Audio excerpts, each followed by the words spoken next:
김성민이 만난 사람과 책.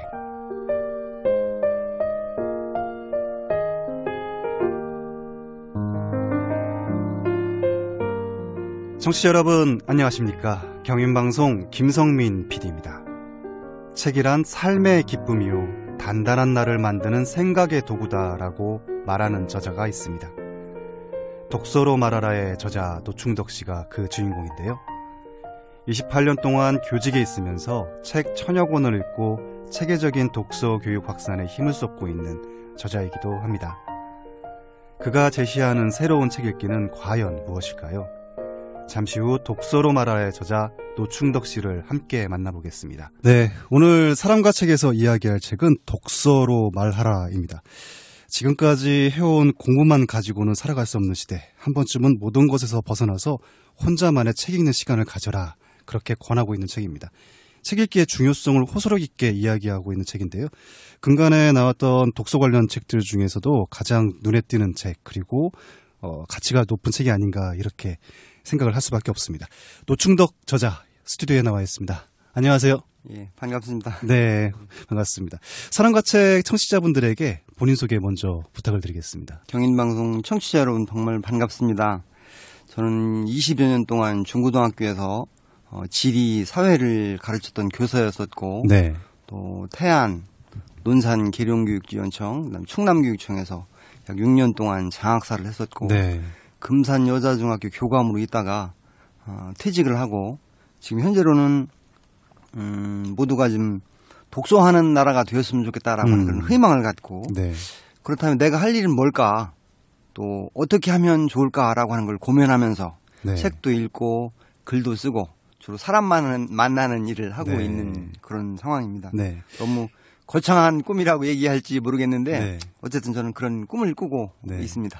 그런 꿈과 함께 행복하신가요? 행복합니다. 네, 아유 다행입니다. 모두가 독서하는 나라, 그런 꿈을 꾸게 되신 이유도 궁금해지네요. 경험에서 나왔다고 할까요? 네. 학창 시절에 배우지 못했던 여러 가지 것들이 책을 통해서 새로운 사실들을 알게 하고 다양한 관점들을 얻게 되는 그런 경험을 했기 때문에 네. 이 일이 정말 중요한 일이다라고 하는 그런 생각을 하게 됐습니다. 네, 학생들을 또 가르치시다 보니까 그런 것들도 작용을 좀 하지 않았나 싶어요. 그렇죠. 제 네. 본업이 이제 교사였기 때문에 네. 어떻게 책을 읽어야 할까, 책이 나에게 어떤 의미를 주어야 할까라고 하는 걸 늘 생각하다 보니까 네. 여기까지 오지 않았나 그런 생각이 듭니다. 네, 이 책 독서로 말하라. 먼저 책에 대한 전반적인 소개부터 하고 넘어갈까요? 출간된 지가 한 달 정도 네. 됐는데 여러 가지 책을 읽다 보면 뭐 공장님도 그런 말씀을 하셨고 유명한 작가이신 김은우 선생님도 그런 말씀을 하셨는데 책을 읽다가 모르는 것이 있다고 해서 부끄러워하지 말아라 네. 라고 하는 게 늘 마음에 와닿았어요. 그런 까닭에 제가 독서를 통해서 세계사라든가 경제, 뭐 종교, 예술, 환경 여러 가지 그 다양한 영역에서 책을 읽다 보니까 새로운 지식들을 얻을 수 있었다라고 하는 그 네. 경험을 솔직하게 소개하고 있는 것이 일부분에 있습니다. 네. 또 독서를 통해서 세계관을 새롭게 갖게 됐고 네. 아랍 세계에 대한 우리의 인식이 좀 왜곡되어 있다. 또 환경 오염에 이르게 된 우리들이 사고방식, 철학적 배경은 뭘까? 네. 또 승자의 역사로 기록되어지는 우리나라의 역사가 아이들이 배우는 것이 반쪽만의 역사가 아닐까라고 그렇죠. 하는 그런 생각들도 네. 하게 되었고 어쨌든 세계를 새롭게 보게 되었다는 그런 고백도 담고 있습니다. 네. 또 하나는 우리가 살고 있는 그 사회 현상, 우리가 경험하고 있는 사회 현상 중에는 찬성과 반대가 있고 갈등이 있는 여러 가지 그 사회 현상들이 있잖아요. 네. 그런 사회 갈등을 다양한 관점에서 보려면 정말로 독서가 필요하다라고 하는 그런 당위성에서 출발한 책입니다. 네. 또 어떤 독자분은 제 책을 읽고 독서법, 가장 뭐 현실적인 독서법이라고 평가하는 분도 계셔요. 네. 독서법에 관련된 책이 막 수십 종이 있습니다만 네네. 최근에 읽은 것 중에 현실적이었다라고 하는 평가를 하는데 저는 이런 독자의 평가를 들어보면서 좀 아쉽습니다. 네. 왜냐하면 저는 독서법이라고 하는 그 주제를 가지고 책을 쓴 것이라기보다는 독서법은 제가 책을 읽어오는 과정에서의 경험을 일부를 소개한 것이고 네. 실제 하고 싶은 이야기는 책을 읽다 보니까 독서를 하다 보니까 새로운 사실들을 알게 되고 또 그런 과정에서 다양한 관점들을 얻을 수 있게 되었다라고 하는 네. 한 개인의 성장, 성숙의 과정을 네. 솔직하게 고백한 것이다라고 이야기하고 싶은데 네. 그렇게 평가해 주시니까 좀 아쉽기는 합니다. 네, 네. 끝으로 이 책은 책을 읽어라라고 하는 그런 당위성만 강조하는 것보다는 실제로 제가 책을 읽어보니까 이러한 점들이 유익하더라라고 하는 것에 초점을 맞췄다고 네. 할까요? 그런 것이 있는데 그 유익한 점을 간단하게 세 가지만 말씀드리면 첫 번째는 책을 읽는 과정에서 얻었던 여러 가지 아이디어가 네, 네. 제가 교사로 봉직할 때나 장학사로 근무할 때나 새로운 아이디어를 가지고 업무를 추진할 수 있는데 힘이 되었다. 네. 아이디어를 얻을 수 있다라고 하는 것이 첫 번째 그 유익함이었다라고 말씀드릴 수 있고 다른 하나는 새로운 사실에서 다양한 관점을 갖고 자신의 삶의 방향을 찾을 네, 수 있었다라고 하는 것이 두 번째 점이고 마지막으로는 책은 우리가 살아가면서 고통도 있고 다양한 그 뭐 좌절도 하고 그러잖아요. 네. 그런 가운데에 고통과 좌절을 극복할 수 있는 힘을 주는 그 무시무시한 힘이 있더라라고 하는 것들을 네. 경험을 해서 네. 이런 것들을 좀 책에 담아서 작은 목소리지만 멀리까지 좀 보내고 싶은 그런 네. 마음을 담고 있는 책입니다. 네. 독서가 생활의 일부여야 한다고 생각을 하시잖아요. 독서가 생활의 일부여야 하는 이유 무엇일까요? 저는 두 가지로 네. 생각을 합니다. 변화라고 하는 단어하고 변화. 본질이라고 하는 단어를 본질, 네. 얘기를 할 수 있는데 변화라고 하는 거에 초점을 맞춰서 첫 번째 독서가 생활의 일부여야 된다라고 하는 제 생각을 하게 된 까닭은 동양 사상에는 모든 것이 변한다라고 하는 것이 그 바탕에 깔려 네. 있어요. 처음 이런 것들이 드러나는 것이 고전을 통해 보면 주역에서 주역이요? 얘기가 나오는데 우리가 살고 있는 사회가 농경사회에서 산업사회, 정보화 사회를 막 거쳐왔고 네.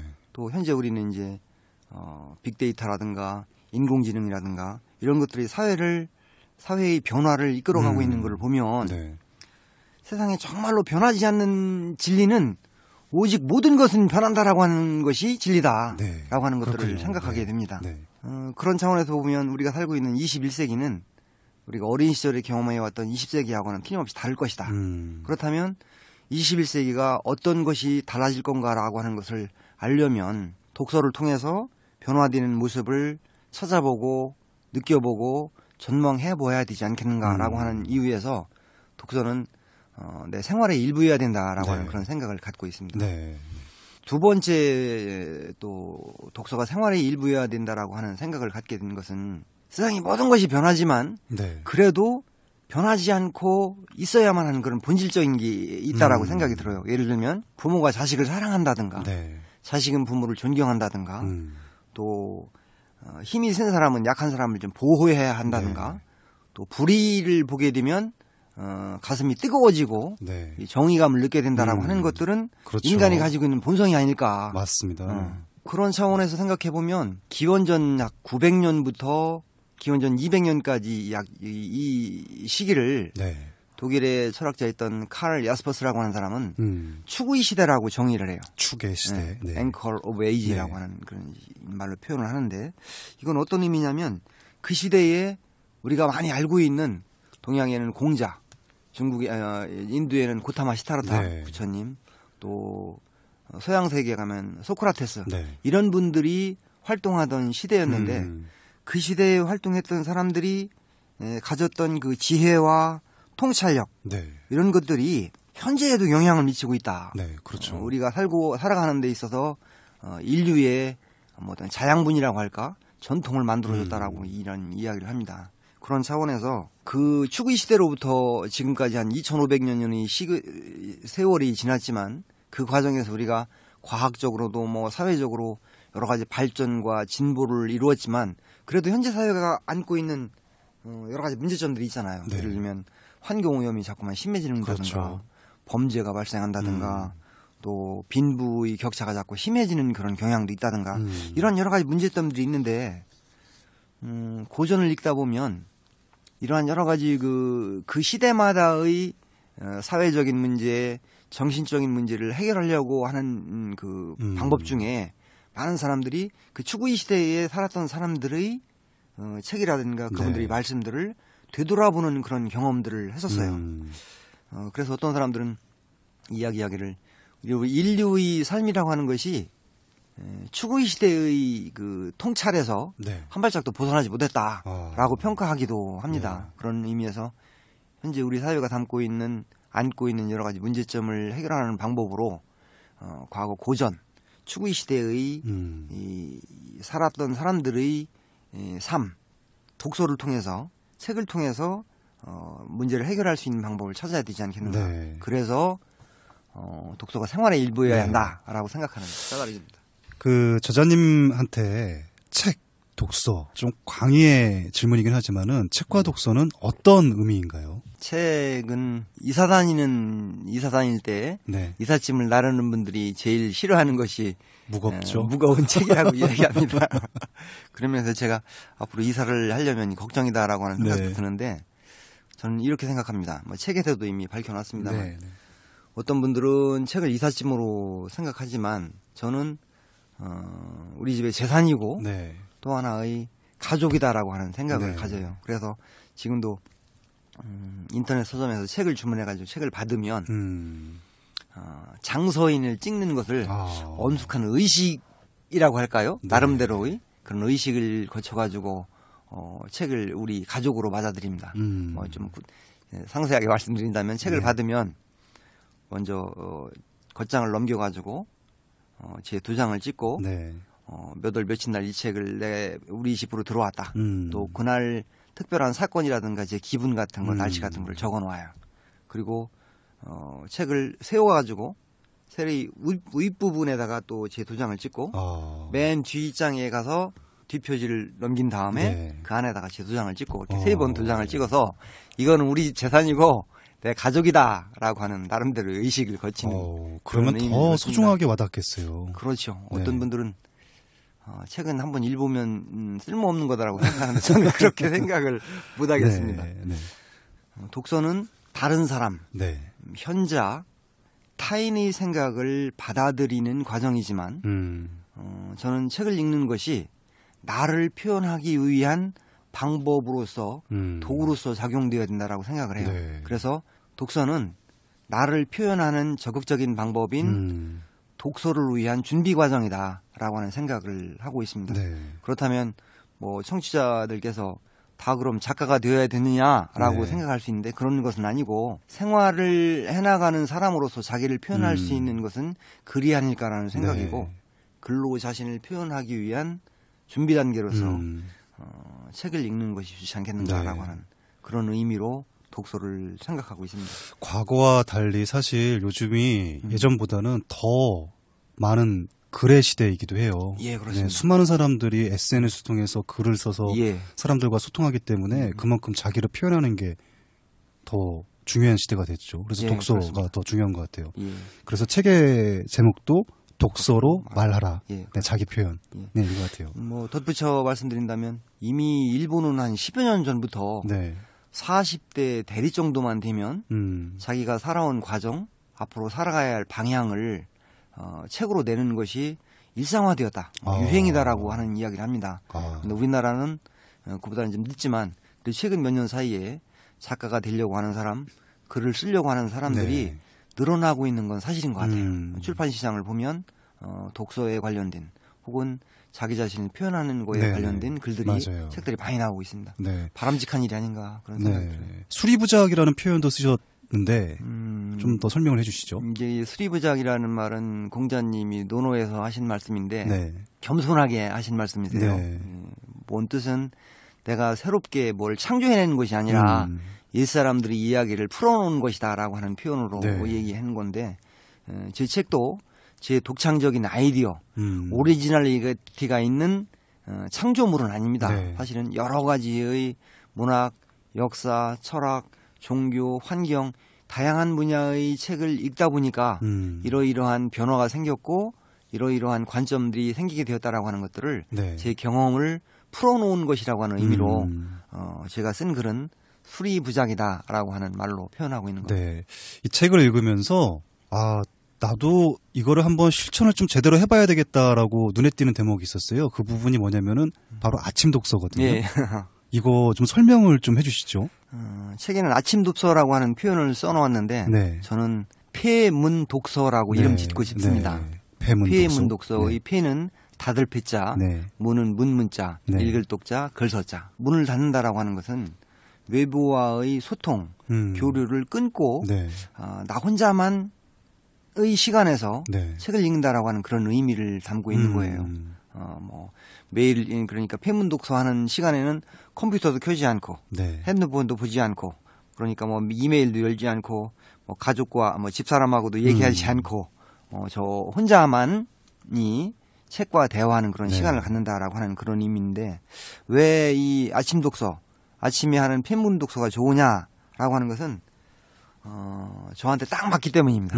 제가 지금 50대 중반인데 네.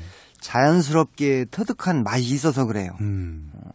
제가 젊은 시절에 배우 그룹의 김우중이라고 하는 분이 네. 세계는 넓고 할 일 많다라고 하는 책을 냈었고 네. 고 정주영 현대그룹 회장이 실언은 있어도 실패는 없다라고 하는 네. 그런 책을 냈었는데 제 젊은 시절에 그 책을 읽으면서 저에게는 그 책들이 자기계발서와 같은 역할을 톡톡하게 했다라고 네. 생각합니다. 뭔가 희망을 가지고 열심히 해봐야 되겠다라고 하는 그런 생각을 했었었는데 그 책을 읽으면서 그 당시에 느꼈던 것은 뉴스에서 이런 얘기를 그분들이 하셨어요. 새벽 3-4시에 일어나서 조간신문을 정독을 하고 네. 아침 아침 7시에 간부회의를 한다라고 하는 내용을 들었습니다. 뉴스를. 그때 이제 젊은 시절이었기 때문에 어떤 생각이 들었냐면 저 노인 양반들은 그러게요. 참듬나 새벽 3-4시에 일어나서 그러게요. 무슨 저렇게 하시나라고 생각을 했는데 네. 이제는 그거를 이해할 수 있는 나이가 되었다라고 하는 그런 네. 생각입니다. 저도 이제 결혼 초에는 늦잠 자고 싶어하는 아내와 좀 뭐라고 할까 좀 소통하기가 좀 어려웠어요. 저는 아침 일찍 일어나면 토요일이나 일요일 저에게 주어지는 시간이 길어지는데 네. 집사람은 이제 피곤하고 그러니까 주말 정도는 좀 늦잠 자도 되지 않겠냐라고 하는 그런 생각을 갖고 네. 있죠. 집안일 하다 보면 피곤하고 그러니까요. 아침에 깨워서 밥 주세요, 밥 달라라고 하는 것이 그 쉬는 초에 집사람과의 쉬는 날 아침이 대화였는데 40대 후반 어느 날인가부터 자명종을 틀지 않았는데 네. 기가 막히게 5시 34분이면 눈이 떠집니다. 희한하네요. 예. 그게 이제 그 생체 리듬이 바뀌어서인지 어쩐지 그렇더라고요. 그래서 처음에는 새벽에 깨고 집사람들과 아이들이 자고 있는데 나는 뭘 할까 이렇게 망설이기도 했었어요. 그러다가 지난밤에 읽다만 책을 한번 읽어보자라고 시작을 했습니다. 아침에 책을 읽는 이러한 일을 반복하다 보니까 어느덧 습관이 됐고 네. 지금은 저한테는 가장 좋은 독서 시간이 아닌가 이런 생각을 합니다. 이 새벽 5시, 6시 경이면 특히 겨울날 새벽이면 네. 전화 올 일도 없고 그렇죠. 소음도 없고 네. 온통 적막한 가운데 스탠드 불빛 아래서 저하고 책하고 사랑을 나눈다라고 얘기할까요? 그런 시간입니다. 쉬는 겨울날 새벽이면 3시간 정도는 핀문 독서를 할 수가 있어요. 네. 거기다 더 좋은 거는 이제 전기밥솥에다가 쌀을 씻어서 넣어놓고 스위치만 눌러놓으면 지가 알아서 밥을 하잖아요. 그러면 아내분이 엄청 좋아하시겠네요. 그렇죠. 네. 쌀을 씻어 짓기만 해도 피곤한 아내가 늦잠을 잘 수 있으니까 아내의 사랑을 받을 수 있는 것도 좋은 점이 아닌가. 네. 제 또래의 청취자라면 일부 공감하는 분이 계실 수 있으리라고 생각합니다. 그런데 이제 20대 젊은 사람들이라든가 어젯밤에 이제 네. 즐겁게 술을 마신 분들한테는 좀 맞아요. 어려운 일이 아닐까 그런 네. 생각이 듭니다. 오로지 책과 나 이 그렇습니다. 두 개의 존재만 있으니까 그렇죠. 더 예, 솔직해지고 예. 자신도 더 잘 돌아볼 수 있고 예, 예. 그러겠네요. 예, 네. 책을 읽고 싶어도 시간이 없어서 책을 못 읽는다 이렇게 말씀하신 분들도 있어요. 이런 분들한테 해주고 싶은 말이 있으실 것 같아요. 직장 생활 하다 보면 네. 어떤 사람에게는 일이 몰리기도 하고 네. 어떤 사람이 일이 없기도 합니다. 네.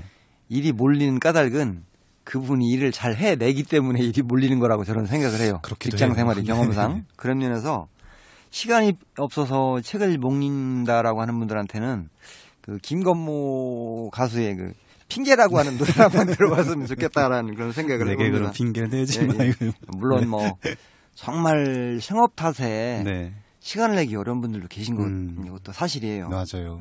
하지만 그렇다고 해도 대한민국 성인 연간 평균 독서량이 8.3권이에요. 이거를 합리화해주는, 이거에 정당성을 주는 이유로 시간이 없다라고 얘기하는 건 좀 부끄럽지 않을까. 맞아요. 그런 건 아닐까. 그런 생각을 해봅니다. 그 권해주고 싶은 독서법도 있으실 것 같아요. 딱히 어떤 독서법이 좋다라고 얘기하는 것은 저는 솔직하게 마땅치 않습니다. 왜냐하면 책은 읽는 사람의 취향, 읽는 사람의 읽기 속도, 그분이 갖고 있는 어떤 그 읽기 능력 다 따라서 개인차가 있기 때문에 어떤 것이 좋다라고 얘기하는 것이 바람직하지 않다라고 생각하는데 그렇지만 또 일반적으로 시중에 나와 있는 책 중에 정독해야 된다, 비판적으로 읽어야 된다, 뭐 낭독도 해봐야 된다, 발췌도 해봐야 된다라고 하는 그런 책들도 의미가 있습니다만 제 경험상으로 독서법을 어떻게 정리할 수 있겠느냐라고 물으신다면 저는 무엇보다도 우선 정독하는 습관을 들이면 좋겠다라고 하는 생각을 합니다. 배우는 자세로 책을 읽는 것이 어떨까? 물론 이제 사람에 따라서는 에세이 같은 것은 쉽게 술술술 익혀나가는 것들을 좋아하는 분들도 계시지만 제 경우에는 정독해보는 것이 좋겠다라고 생각을 합니다. 읽다가 모르는 내용이 있으면 인터넷으로 검색을 해서 단어를 찾아본다든가 문장이 갖고 있는 의미를 한번 찾아본다든가 라고 하는 생각을 해보고 또 메모도 해보는 그런 습관을 들이면서 정독해보면 좋겠다라고 하는 생각이 듭니다. 또 책을 읽다 보면 책의 내용 중에 새로운 호기심이 생겨서 어떤 책을 읽을까라고 하는 물음에 대한 답을 책이 주기도 해요. 호기심이 그럴 때가 있죠. 이어가는 이어읽기라고 하는 것들을 할 수 있게 하고 또 제가 전공이 지리교육인데 지도를 늘 가까이 하다 보면 철학서를 제외하고는 역사서라든가 뭐 전쟁에 관한 거라든가 또는 문학작품도 지도를 가지고 책을 읽으면 훨씬 더 이해의 깊이가 더 그런 있습니다. 방법도 있군요. 독서의 질을 높이는데 지도책이 중요하게 역할을 한다라고 하는 그런 생각도 하고 있고 또 복잡한 소설 같은 경우에는 마인드맵을 그려보면 정말 이해하기가 좋습니다. 예를 하나 들어보면 마르케스의 그 100년의 고독이라고 하는 책이 있어요. 100년 동안 여러 대에 걸쳐서 남아메리카의 그 역사와 사회 속에서 이루어진 일을 풀어놓은 소설책인데 거기에 보면 할아버지, 아버지, 아들, 손자의 이름이 아우렐리오노라고 하는 똑같은 이름이 등장해요. 또 이제 등장하는 지역은 꼬만도라고 하는 그 지역이지만 그런 과정에서 뭐 근친 상간도 이루어지고 또 해외 유학도 가고 복잡다단한 그런 상황 속에서 소설의 줄거리를 폐학해 나가는 데는 정말 그 이해하기 어려워요. 그래서 이름도 같고 그러다 보니까 그 출판사에서 소설을 이해하기 쉽도록 책의 앞 페이지에다가 가계도를 그려놓은 그런 상황입니다. 그래서 일반 독자가 이 책을 100년의 고독이라고 하는 책을 읽을 때에는 가계도를 보는 것이 도움이 되는 것처럼 마인드맵을 그려가면서 제 생각의 변화 또는 그 이야기의 줄거리를 정리해가면서 읽어보면 소설을 깊이 이해하는데 좋지 않았는가 그런 경험들을 말씀을 드릴 수가 있습니다. 두 번째는 독서 모임에 나가본다거나 이제 그 친구들하고 이야기를 해보면 쉬운 책, 에세이 같은 것들을 많이 읽는 경향들이 있어요. 그런데 저는 내 수준보다 약간 좀 어려운 책, 조금 어려운 책을 읽어보는 것이 나에게 더 많은 도움을 준다라고 하는 그런 생각을 경험해봅니다. 자기보다 좀 더 쉬운 책을 읽으면은 남는 게 진짜 없겠어요. 그런 의미도 있습니다. 마지막으로 읽기에만 그치지 말고 읽고 나서 생각을 해보고 그 생각의 조각들을 메모를 해두고 메모가 독서 노트로 이렇게 발전된다라면 훨씬 더 좋지 않겠는가라고 하는 생각을 합니다. 읽고 생각해야 지식이 지혜가 되고 또 기록을 해두어야 나중에라도 제가 되돌아볼 수 있고 공유할 수 있는 근거가 되기 때문이지요. 흔히 하는 말로 말은 날아가 버리지만 기록이랑은 남지 않습니까? 그렇죠. 그런 의미에서 정독하고 또 자기 수준보다 약간 어려운 책을 골라보려고 노력을 해보고 책을 읽고 독서 노트를 기록해 보려고 하는 그런 습관을 들이면 좋지 않겠는가 그런 생각입니다. 그리고 특히 40대, 50대의 책 읽기에 대해서 얘기를 해주고 계시잖아요. 이 시기에 책을 읽어야만 되는 이유를 좀 정리를 좀 해주시면은 큰 도움이 될 것 같아요. 아마 이 방송을 청취하는 분들도 40, 50대, 30대, 40대, 50대가 되지 않겠는가 생각이 들어요. 맞아요. 그런 면에서 청취자님들에게 딱 맞는 이야기다라고 하는 그런 생각을 해봅니다. 되게 한 3가지 정도로 정리를 해볼 수가 있는데 좀 길어질 수 있겠습니다만 첫 번째 40대나 50대 또 뭐 어른, 뭐 직장 생활을 하는 사람들 이런 분들이 학생이라고 하는 그런 학생들과 대비되어서 학생보다는 학생이 아닌 직장인, 어른, 40, 50대들이 더 많은 책을 읽어야 된다라고 하는 까닭은 세대의 연결을 이 40, 50대가 해줘야 되지 않겠는가라고 하는 생각을 합니다. 세대의 연결이라고 하는 건 어떤 의미냐면 일제강점기에는 일본 제국주의라고 하는 외부의 힘에 의해서 우리의 전통과 문화와 학문이라고 하는 것이 단절되었었고 해방 후에 1950년대, 60년대, 70년대 이때는 전쟁이라고 하는 걸 겪고 경제적인 어려움 속에서 우리 부모님 세대들이 문화라고 하는 거, 책 읽는다라고 하는 거, 학문보다는 당장 빈곤을 해결하는 것이 무엇보다도 중요했던 개발의 시대였기 때문에 그렇게 하느라고 우리 것을 제대로 되살펴보는 그런 시간들이 없었고 또 하나는 해방 이후에 서양의 학문이 물밀듯이 들어와서 우리 것과 서양 것을 섞어본다거나 비교해본다거나 이러한 고민들이 부족하지 않았는가라고 하는 그런 생각을 해봅니다. 그래서 결론적으로 과거와 현재 우리가 살고 있는 시대의 단절이 너무 심한 게 아닌가라는 생각이 들고 과거로부터 배울 것이 무엇이 있을까라고 생각지도 못하고 현재를 살고 있는 게 아닌가라는 생각이 듭니다. 40, 50대가 독서를 통해서 이런 단절된 부분들을 메꿔야 한다라고 생각하는데 이거를 뭐 누구를 탓한다거나 더 이상 미룰 일은 아니다라고 하는 생각을 하게 되는데 예를 들어 보면 제가 교직에 있을 때 학생들이 발밑에 휴지가 있으면 얘야 그 휴지 좀 주워라라고 이제 교사들이 이야기를 하잖아요. 그러면 20년 전, 30년 전 아이들은 당연히 줍는 걸로 생각을 했습니다만 요즘 아이들은 뭐라고 이야기하냐면 내가 버린 거 아닌데요? 라고 퉁명스럽게 이야기를 합니다. 아이고. 만일 우리가 우리의 그 조선시대로부터의 전통, 뭐 어떤 분들은 고리타분하다고 할 수 있겠습니다만 율곡선생님의 경목요결이라든가 동몽선습이라든가 소학이라든가 이런 것들을 우리 부모님 세대들이 읽고 본질적인 거, 인간의 본성에 관한 거, 생활의 기본에 관한 거에 대한 고민을 가정에서부터 했더라면 아이들이 이 휴지 내가 버린 거 아닌데요? 라고 하는 말을 하지 않았을까? 라고 하는 그런 생각들을 해봅니다. 소학에 보면 일어나면 눈을 뜨면 맨 먼저 해야 할 일을 침구 정리와 소재하는 거, 소재라고 하는 건 청소잖아요. 그거를 첫 번째 해야 할 일로 가르쳤다라고 하는 겁니다. 그런 면에서 과거와 현재의 단절을 메꾸는 일을 우리 40, 50대가 해줘야 할 일이 아닌가. 그렇다면 40, 50대가 독서를 통해서 배우고 반성하고 연결하고 메꾸는 일을 좀 해야 되지 않을까. 중요한 말씀이네요. 생각을 해봅니다. 젊은이들이 사회의 생산성을 담당하는 주축이라고 말한다라면 40대, 50대 이후의 세대들이 우리가 살고 있는 사회의 건전성 혹은 뭐 성숙도를 높이는 역할을 해줘야 할 때가 아닌가라고 하는 그런 생각을 합니다. 40, 50대가 이제 머지않아서 현역에서 은퇴하고 노령화 시대가 오고 있는 시대에 가게 된다라면 이 시기에 사회의 건전성과 성숙도를 40, 50대부터 준비하고 해야 되지 않겠는가 그런 생각들을 해봅니다.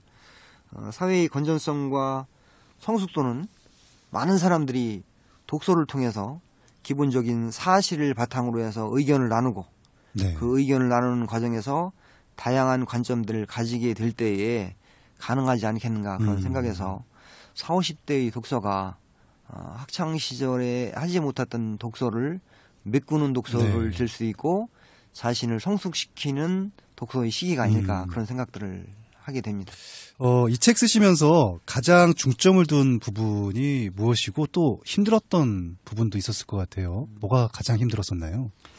가장 중점을 둔 거는 어쨌든 제가 쓴 글이기 때문에 제 개인적인 경험을 바탕으로 나온 책이 독서로 말하라입니다. 네. 그래서 제 책이 다른 사람에게 무언가 도움이 되어야 된다라고 하는 그런 생각입니다. 대부분의 독서법 책이 책을 읽는 방법에 집중을 하고 있는데 이 독서로 말하라에서는 독서 방법이라고 하는 건 책의 일부분이고 네.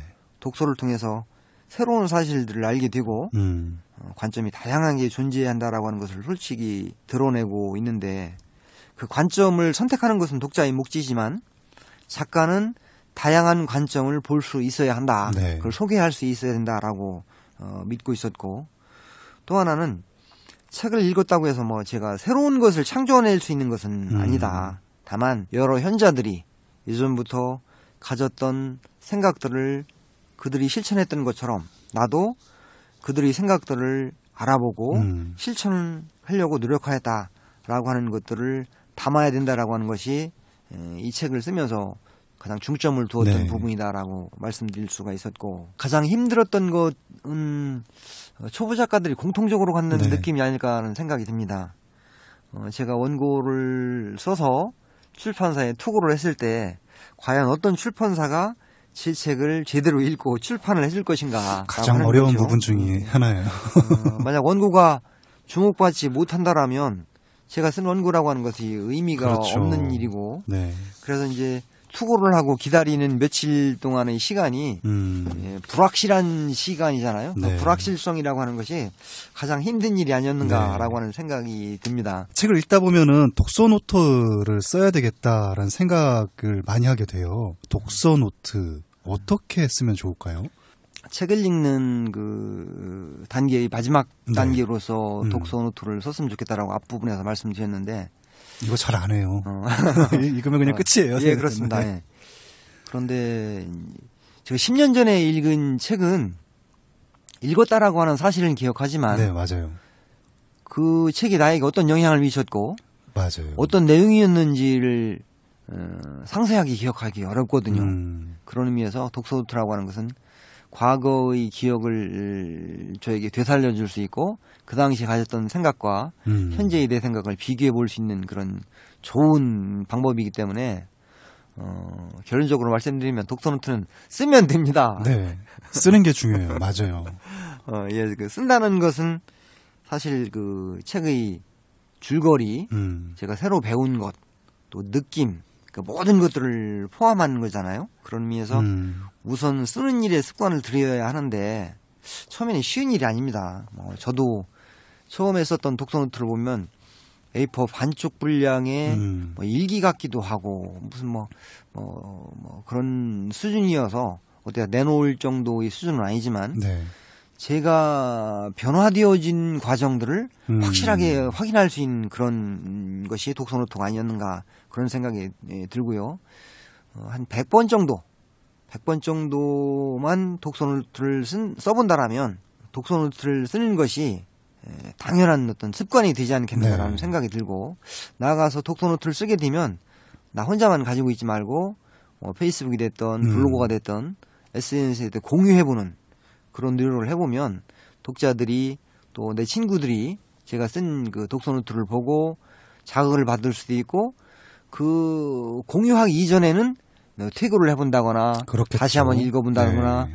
이런 과정들이 반복되면서 나의 그 수준을 높일 수 있는 그런 기회로 만들 수 있다라고 하는 면에서 공유를 해보는 것이 좋겠다는 생각이 들고 제 경우에는 이 책이 읽은 책이 소설이냐 철학책이냐 역사서이냐 등등 책에 따라서 다른 방법으로 독서노트를 씁니다.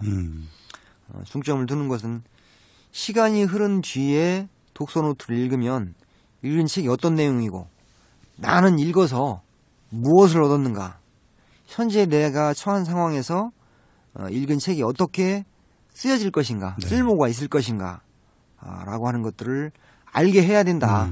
독서노트가 하는 역할이 그런 것이어야 된다라고 하는 생각으로 독서노트를 적고 있는 중입니다. 네.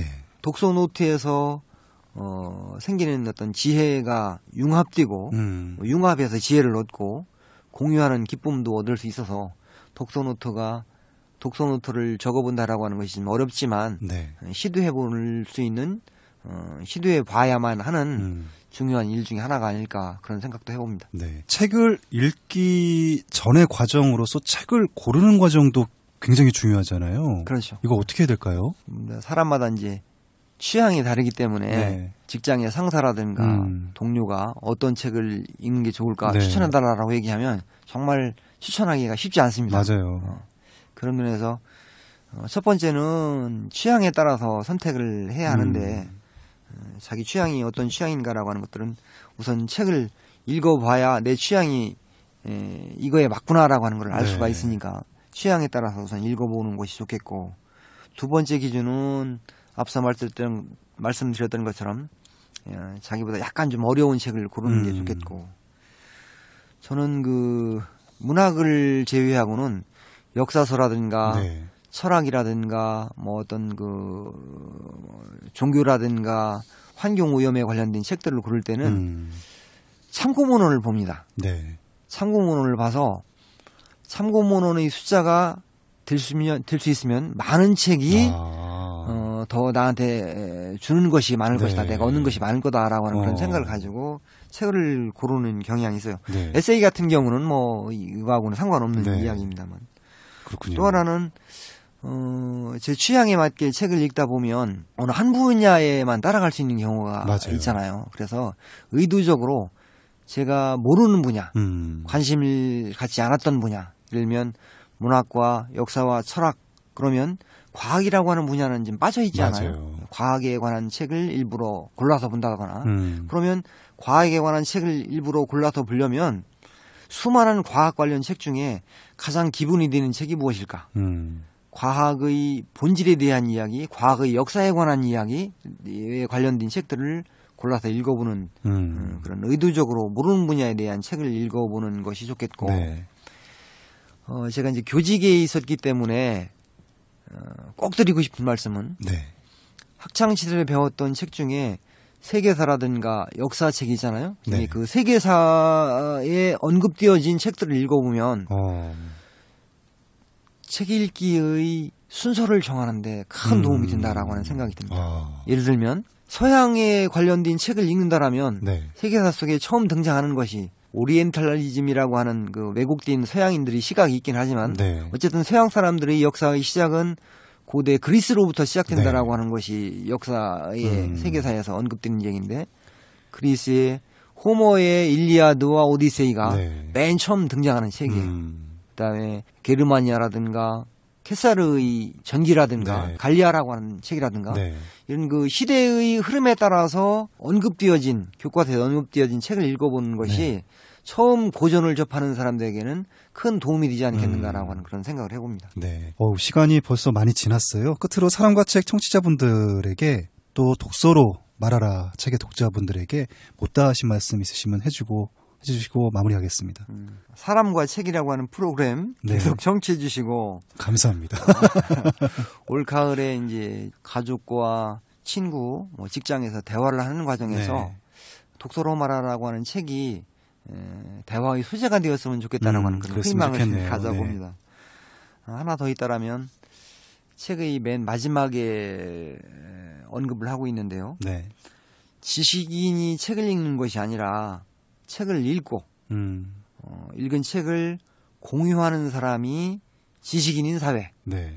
그런 사회를 청취자들과 함께 만들어가고 네. 싶다라고 하는 그런 희망을 가져봅니다. 네. 고맙습니다. 네. 오늘 말씀 감사합니다.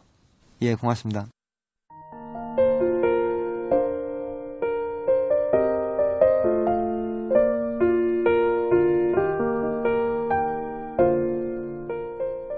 오늘 사람과 책에서 이야기한 책 독서로 말하라 하는 지금까지 해온 공부로는 살아갈 수 없는 시대. 한 번쯤은 모든 것에서 벗어나 혼자만의 책 읽는 시간을 가져라. 그렇게 권하고 있습니다. 책을 읽다 보면 어느 순간 자유로움을 많이 느끼기도 하지요. 혼자만의 시간에 책과 함께 하다 보면 우리는 먼 우주에서부터 자신의 내면까지를 오롯이 볼 수 있게 됩니다. 누군가 강요하지 않은 그런 깨끗한 몰입의 시간을 가질 수 있게 되는 겁니다. 인생의 여정을 책과 함께하는 궁극적인 이유이기도 합니다. 김성민이 만난 사람과 책, 수잔보일의 I Dream a Dream 들려드리면서 오늘 시간 마치겠습니다. 고맙습니다.